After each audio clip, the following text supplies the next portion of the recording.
bahwa Murini menggugat kita atau kita menggugat ini yang dimenangkan oleh kita alas hak mereka melawan kita karena ada MOU nomor 02/1999 bahwa antara Rimba Roka Lestari dengan PT Murini PT Rimba Roka Lestari menyerahkan 1.000 hektar kepada PT Murini Indah Industri. Atas dasar itulah dia mengelola lahan yang ternyata menurut apa yang terjadi dalam sidang atau perkara di pengadilan yang sudah berkekuatan hukum bahwa 1.000 hektar itu termasuk lahan kita seluas 380. Ternyata MUU nomor 2/1999 tersebut kita catat itu ternyata sudah dibatalkan oleh putusan pengadilan baik di PN, kemudian kita dikalahkan di PT, kemudian kita dimenangkan di kasasi sehingga terjadi eksekusi, kemudian kita menang lagi di PK. Jadi MUU itu sudah batal dari hukum.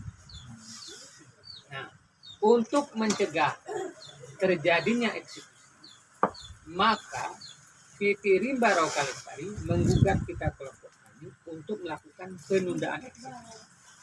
Nah, di mana dalam gugatan ternyata dia hanya menunjukkan izin dia nomor 262, izin terhadap PT Rimba Roka Lestari sebagai pemegang hak hutan tanaman industri.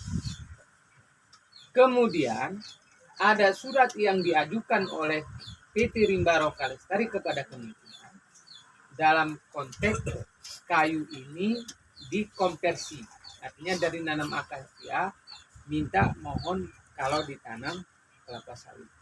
Ternyata izin daripada kementerian cuma 300 hektar, bukan 1.000 hektar. Nah, berarti mereka sudah melakukan kesalahan. Artinya ternyata membuat MUU 1.000 hektar, faktanya sekarang 100% dari izin yang diberikan oleh kementerian kepada Rimba Roka Lestari sudah ditanami oleh PT Murini dengan sawit. Nah, di situ akhirnya baru Pak Kapolres memahami.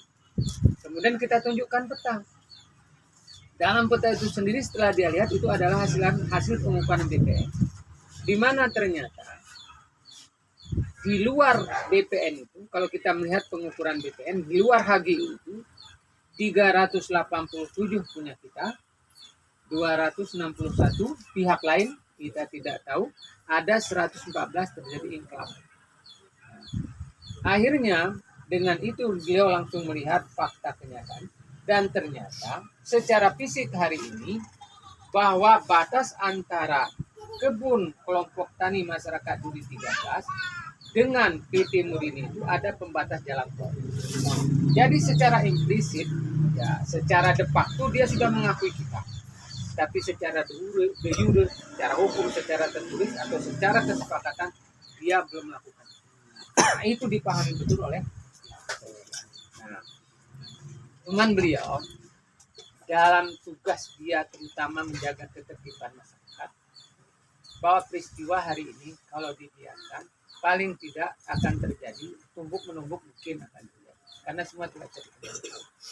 Nah, gangguan keamanan pasti terjadi dan itu pasti menurunkan reputasi beliau, ya Pak kan? Makanya dia sekarang itu bukan PT Murini yang melarang, tapi dia langsung melarang karena dia sudah larang, jangan kita lawan karena nanti. Artinya eksekusi mandiri hari ini gagal Oh, kita tidak bisa dikatakan gagal. Ya, kita bukan tidak bisa gagal kan? Kenapa kita bilang ini tidak gagal? Kita ini karena menghormati kepolisian sebagai penjaga gawang. Pak, ini aja Pak. Ya. Langkah-langkah ke depan ini, eksekusi hari ini Pak. Ya, langkah-langkah kita tadi. Dari ini akan kita tadi kita baru bentuk dalam bentuk rekaman.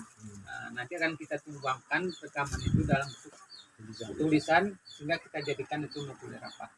Ya. Dalam notule rapat itu nanti menurut wakil dari Kapolres tadi yang bintang 1 51 ya, wakil deh. Polsek. Bukan Kapolsek, Kapolres Kapolsek. yang 2. Kapolsek. Kapolsek ya. Menurut beliau itu nanti besok akan kita sepakati bersama di sini. Tapi kami akan tuangkan masalah hukum ini dengan jelas.